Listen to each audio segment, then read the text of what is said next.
చైనాని check పెట్టడానికి తైవాన్ని రెచ్చగొట్టింది America. తైవాన్కి ఆయుధ సాయం, ఆర్థిక సాయం ఇట్లాంటిది. అలాగే రష్యాని దెబ్బకొట్టడానికి ఉక్రెయిన్ని వాడింది రష్యా, ఇది అమెరికా. దానికి అనుగుణంగా ఏం కథ నడుస్తుంది అన్నటువంటి తెలిసిందే.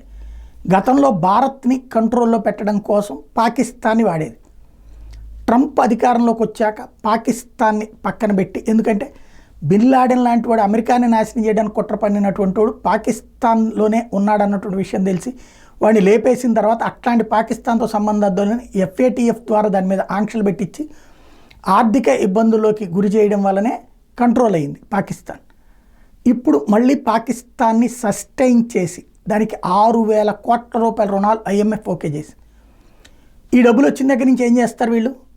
అందులో సగమేమో సైన్యం తీసేసుకుంటుంది, మిగతా సగంలో ఓ 10% 20% రాజకీయ నాయకులు తినేస్తారు.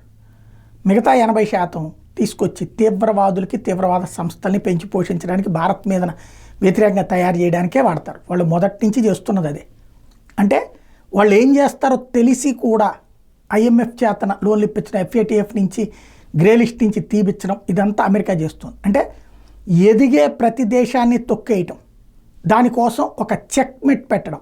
రష్యా ఎదుగుతోంది కాబట్టి ఉక్రెయిన్ చెక్మెట్, చైనా ఎదుగుతోంది కాబట్టి తైవాన్ చెక్మెట్, ఇండియా మళ్ళీ ఎదుగుతోంది కాబట్టి ఎదగనప్పుడు పోయినప్పుడు వదిలేశారు. ఇప్పుడు ఇండియా ఎదుగుతోంది మళ్ళీ అన్నప్పుడు మళ్ళీ చెక్మెట్గా పాకిస్తాన్, బంగ్లాదేశ్ ఇట్లాంటిది.